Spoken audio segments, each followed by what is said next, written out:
Assalamualaikum sahabat, berjumpa lagi kita kali ini dalam pembahasan dan pelajaran ilmu pengetahuan sosial. Kita mulai pada uji pemahaman yang ada pada halaman 192 sampai ke 193. A. Pilihlah salah satu jawaban yang benar. 1. Kedatangan bangsa Eropa ke Indonesia dilatar belakangi oleh motif A. Mencari daerah pemasaran baru, B. Memperluas daerah penjajahan, C. Mencari sumber daya rempah-rempah yang dibutuhkan, D. Menjalin hubungan diplomatik dengan negara-negara lainnya. Baik sahabat, sebelum kita bahas soalnya, alangkah lebih baiknya kita berpikir bersama untuk mencari jawaban nomor 1. Berpikir sekarang dimulai.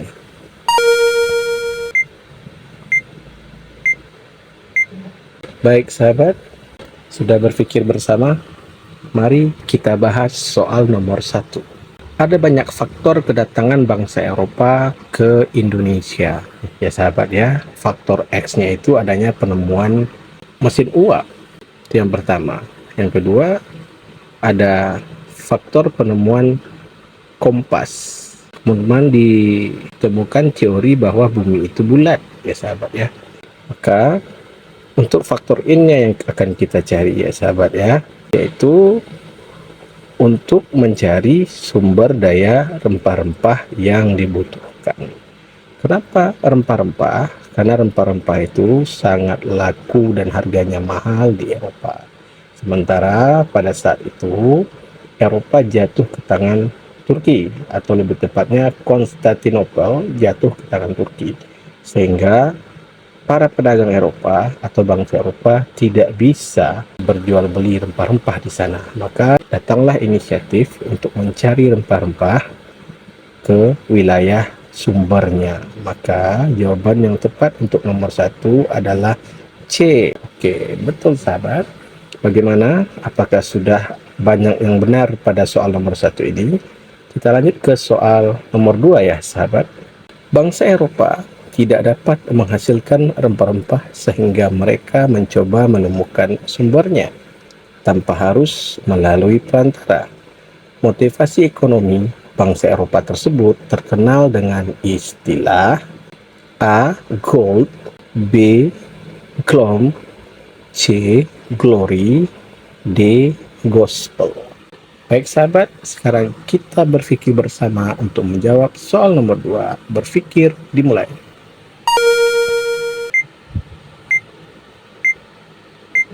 Ayo sahabat, apakah sudah menemukan jawabannya?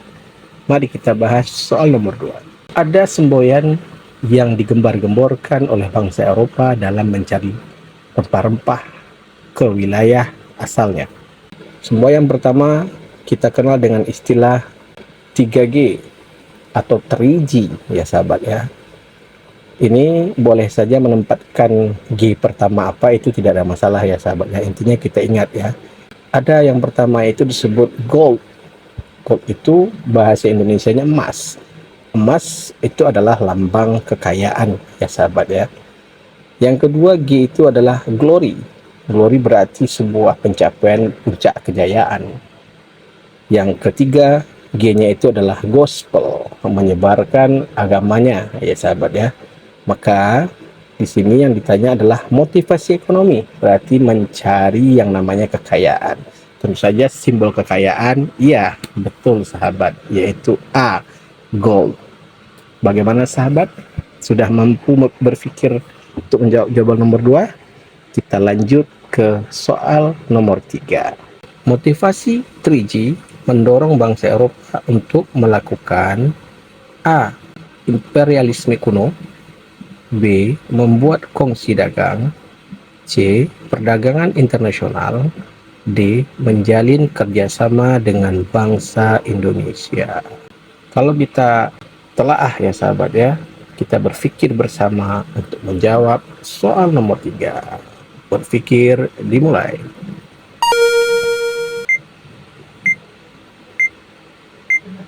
Baik sahabat, Apakah sudah menemukan jawaban nomor 3 ini? Kita lihat dari semboyan 3G tadi ya sahabat ya. Di atas kita sudah menjelaskan bahwa ada gold, glory, dan gospel. Gold itu kekayaan, glory kejayaan, di gospel itu menyebarkan agama. Maka jika tiga-tiganya dikerjasamakan atau kita hubungkan, maka yang paling tepat itu adalah menguasai. Ketika menguasai, maka dia akan dapat mengeruk hasil sumber daya alam dan sumber daya manusianya.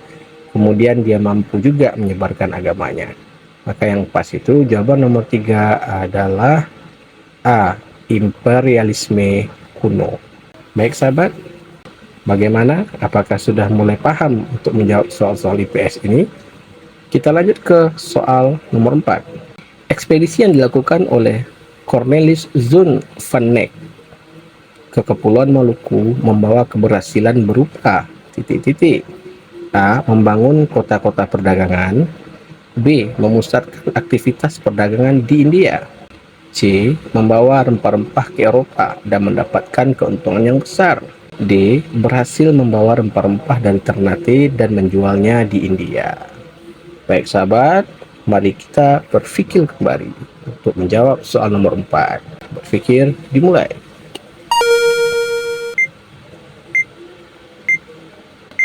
Nah, bagaimana sahabat? Apakah sudah menemukan jawaban nomor 4? Dari ekspedisi Van Neck ya. Ini orang terkenal di buku-buku sejarah Indonesia ya sahabat ya.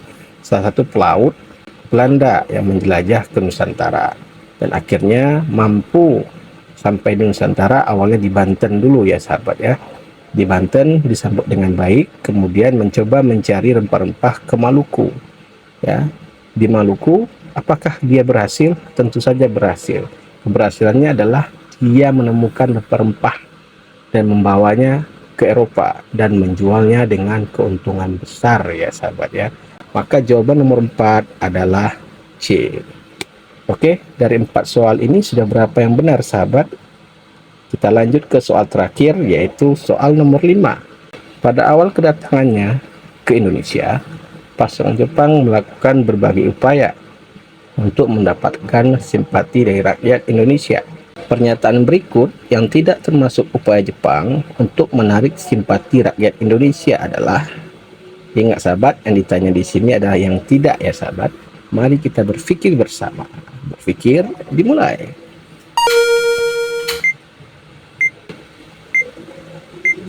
Baik sahabat, bagaimana dengan soal nomor 5 atau soal terakhir pada pembahasan kali ini? Kita bahas bersama-sama.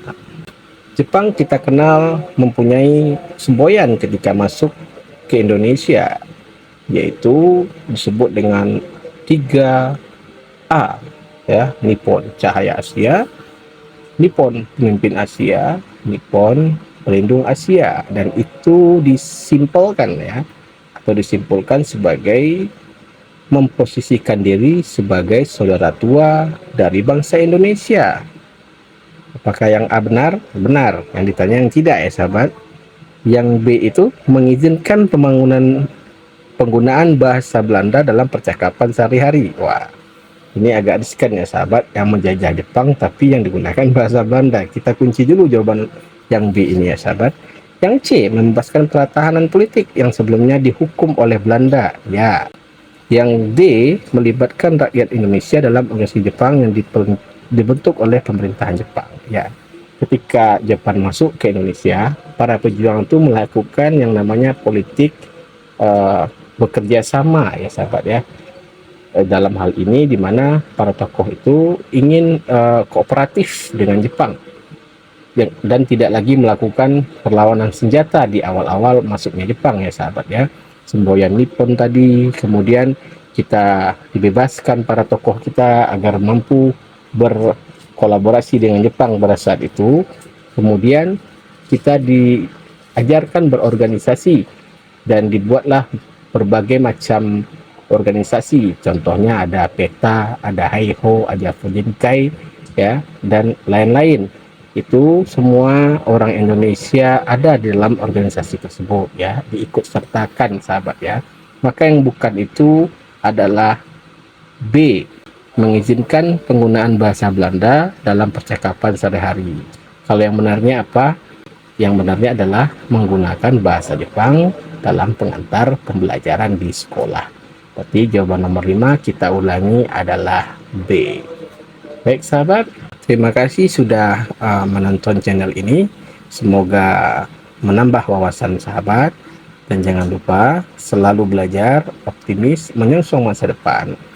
Salam sehat selalu sahabat, semangat dalam belajarnya, menyongsong generasi emas 2045. Sampai jumpa lagi. Assalamualaikum warahmatullahi wabarakatuh.